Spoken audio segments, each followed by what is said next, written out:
Hi guys, today I'm going to be showing you how to saddle and brush my horse Bay.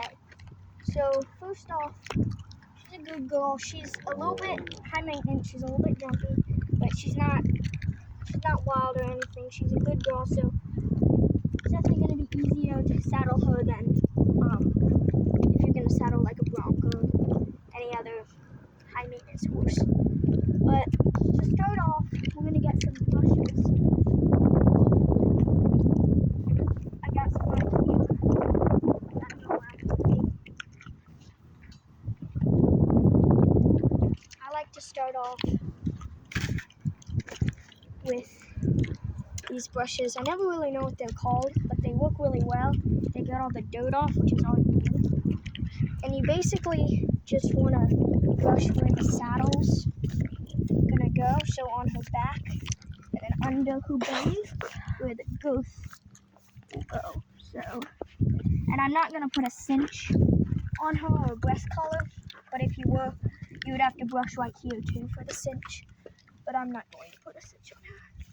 So you just want to basically brush where the saddle pad and the saddle are going to go. And you can brush her butt a little bit if you want it to look nice. And I'm just going to go ahead and brush her other side. Now that we're done brushing her, I'm going to put her saddle pad on.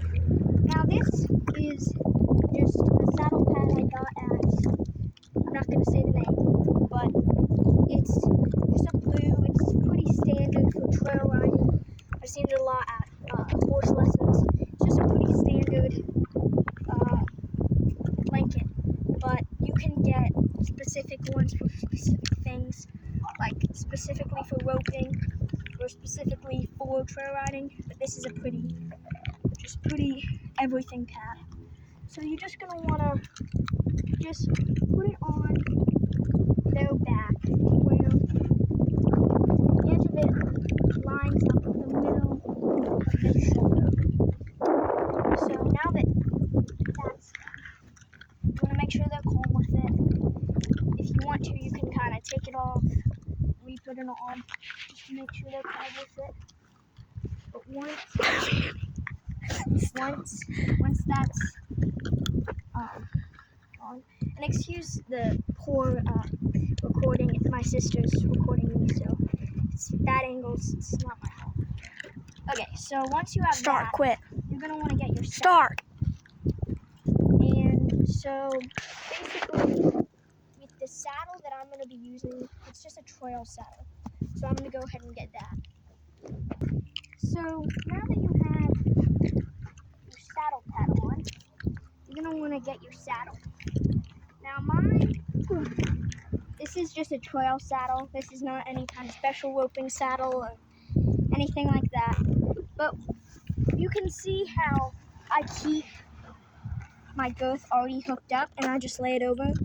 That just makes it really easy for me, so it's not another thing I have to carry. So a lot of people like to go like this and swing it on their back like that. My horse is very tall and I'm very short, so I can't physically do that. So what I do is I hold both ends. I just kind of get her ready for it. Good girl. Good girl. And I just kind of, one swing should be enough, but if I need to do other ones, I can. So I'm just going to put it on the back like that. You want to make sure that saddle pad is straightened out, and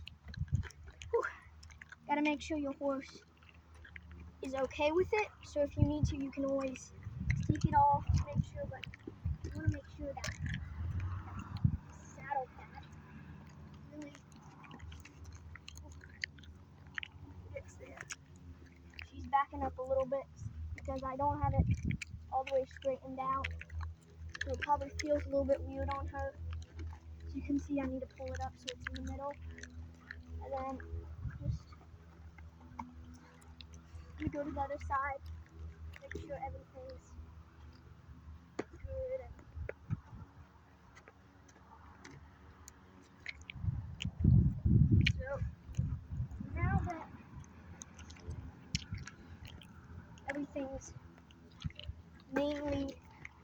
straightened out.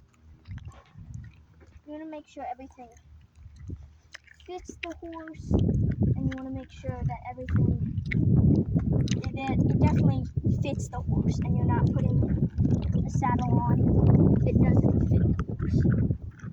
This saddle fits her pretty much. I think that if you wanted to have the perfect fit, this saddle would need to be a little bit skinnier because she is a pretty thin horse. But basically this saddle pretty much fits her well. So the next step would be for your goat. So you can either walk behind her or walk in front of her. I'm going to walk behind her to show you the correct way to do that. You're just going to want to pet her, make sure she knows that you're there, and you're just going to kind of just walk around her like that. And then you're going to want to take this out. As you can see, that looks backwards. So why I put it in backwards is so now that I have to check it, now that I can make sure this is, see look, that wasn't even right. If this had been on right, I would have put it on and this would have come undone. So I do that to remind myself to check everything. She's a little bit unsure. I'm going to calm her down. Come on. Just want to tell her, good girl. Whoa, girl.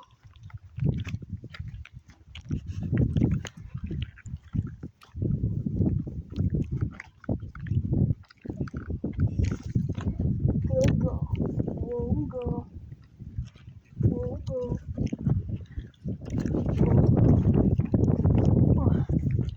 Whoa, girl. So now you're just going to want to, I like to put mine in the second hole. That's what fits her. But your horse is probably different. Actually, I think I'm going to try the first hole. It does not look right. I may be getting mixed up. So you're just going to want to put that through. And then,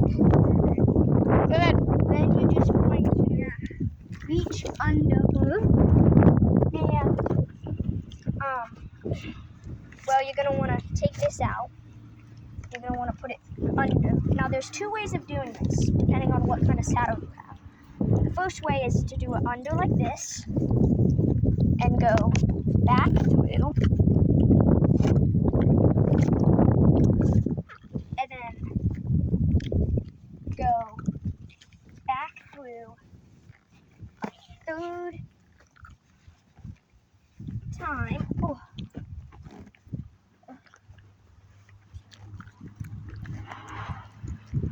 And then hook this into one of these holes. That's the first way of doing it. The second way of doing that is to do it once through, one time more through, pull it like this. You can put this up to get it out of your way. You go like that, and then you go like that. You want to make sure this is pulled nice and tight. And you want to pull that down like that. This is the way that I do, just because she is, well, hey, stop here. That is my saddle. And anyway, so this is the way that I like to do it. It stays really snug. It's a little bit more safer, because if this comes undone, your saddle might just fall off. This way, this is not coming off. And so once you're done with that, you're gonna wanna take your stirrup down, if I can get it down. And just gonna wanna tell your horse, good girl. You walk her forward.